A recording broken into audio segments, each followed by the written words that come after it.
Assalamualaikum warahmatullahi wabarakatuh. Selamat siang semuanya. Sebelumnya, perkenalkan saya MG Zadwianugra.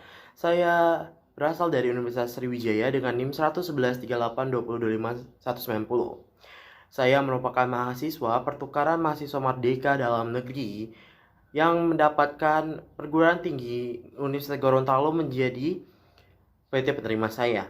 Nah, di sini saya juga termasuk dalam modul Nusantara dengan dibimbing oleh dosen Ibu Munira Tuli, SPI MPI, dan mentor Kak Andri Amai.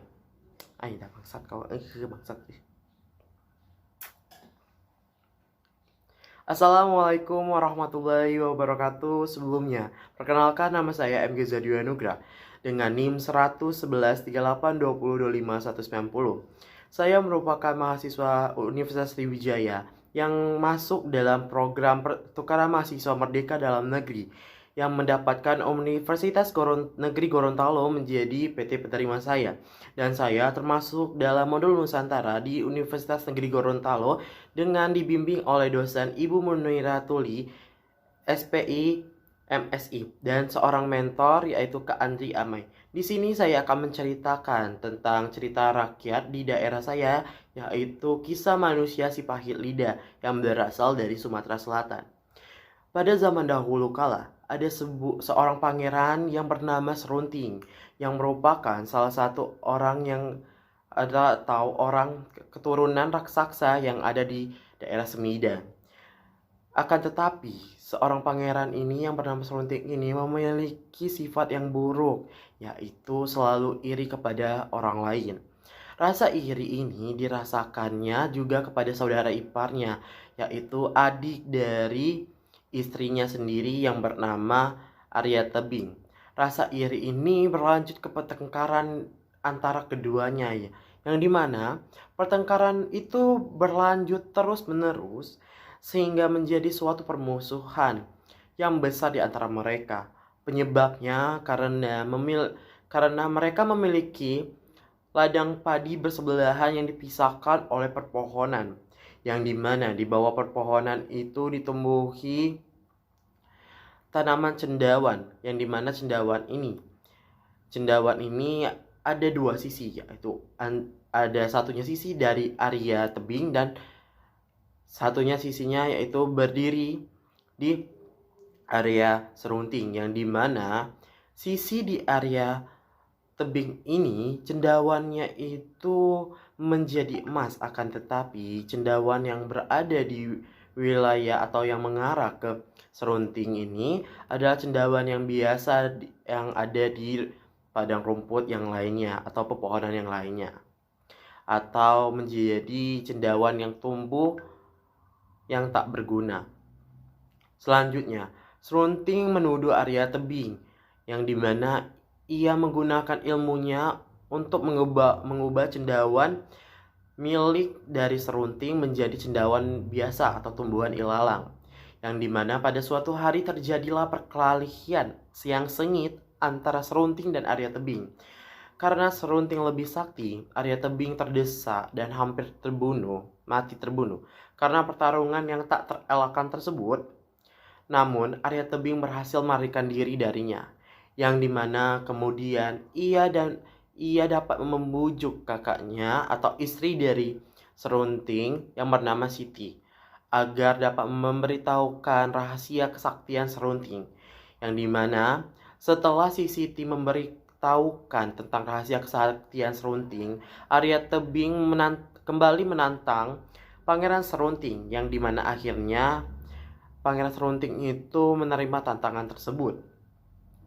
Pada saat perkelahian berada pada puncaknya, Arya Tebing sendiri hampir saja dikalahkan. Akan tetapi pada saat terdesak itu, Arya Tebing melihat dan mengingat kata-kata dari kakak kandungnya, yaitu yang bernama Siti, yang memberitahukan tentang kelemahan dari Pangeran Serunting, yang dimana pada saat itu kelemahannya yaitu pada saat ilalang bergetar, maka Arya Tebing dapat menusukkan pedangnya kepada ilalang yang bergetar itu, sehingga Serunting dapat terjatuh dan terluka parah.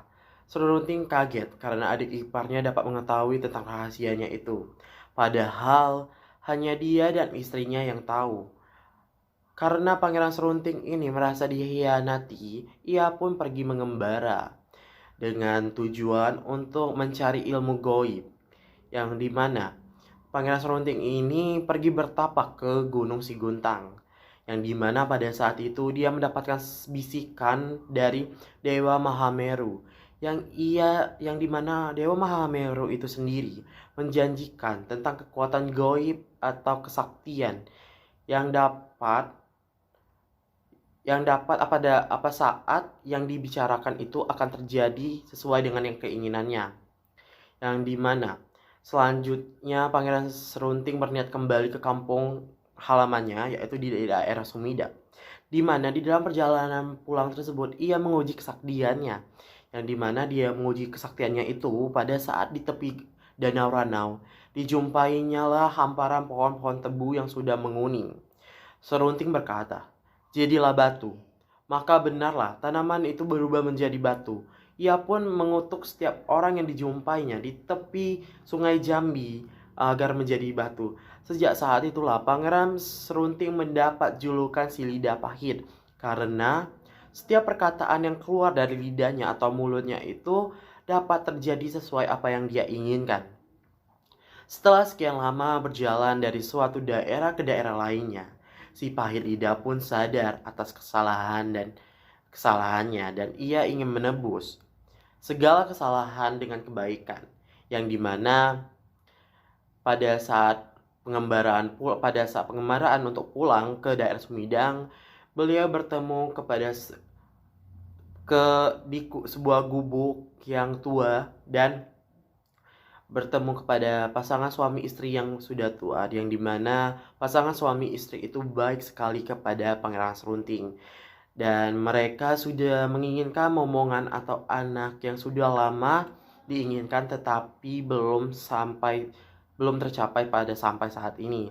Sehingga pada saat Pangeran Serunting melihat adanya satu helai rambut yang jatuh dan langsung diambilnya, sehingga Pangeran Serunting berkata, "Jadilah seorang bayi." Sehingga saat itu rambut yang dahulunya selai itu menjadi seorang bayi, yang dimana bayi itu diberikan kepada kedua orang tua yang nenek-nenek dan kakek-kakek itu, sehingga mereka sangat senang sekali. Sampai dimulai dari detik itu Pangeran Serunting ingin melakukan perlakuan yang baik lagi kepada semua orang, dan dia ingin untuk merubah perspektif orang lain terhadap dia, sehingga dia ingin menjadi orang yang baik. Dan dikabarkan juga bahwa Pangeran Serunting ini telah mengubah bukit yang yang gundul menjadi hutan kayu yang rimbun. Dan setelah melihat peristiwa itu, semua penduduk setempat merasa senang dan menikmati hasil hutan yang melimpah, walaupun kata-kata yang keluar dari mulutnya yang telah berbuah manis. Pangeran Serunting tetap dijuluki sebagai si lidah pahit akibat dari perbuatannya terlebih dahulu atau terdahulunya. Nah, di sini saya mempunyai pelajaran yang dapat dipetik pada saat di cerita kisah manusia si pahit lidah ini, yang dimana itu adalah legenda dari Sumatera Selatan, yang dimana kita jangan iri hati terhadap kenikmatan setiap orang lain. Jangan suka bertengkar sesama saudara atau kerabat keluarga lainnya sendiri dengan bersikap ingin menang sendiri dan menyelesaikan segala sesuatu dengan kekeluargaan dengan baik-baik. Jangan pernah berkhianat, menjaga amanah yang harus dipegang, dan jangan menyalahgunakan kelebihan atau kekuatan diri untuk mencelakakan orang lain.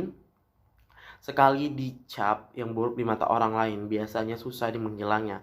Ibaratnya yaitu sekali berbohong, maka tidak akan selamanya dipercayai oleh semua orang. Oleh sebab itu, janganlah melakukan iri hati. Sekian dari kisah manusia si pahit lidah. Apabila ada kesalahan kata, saya mohon maaf. Saya akhiri, wabillahi taufik walhidayah. Wassalamualaikum warahmatullahi wabarakatuh. Bye bye.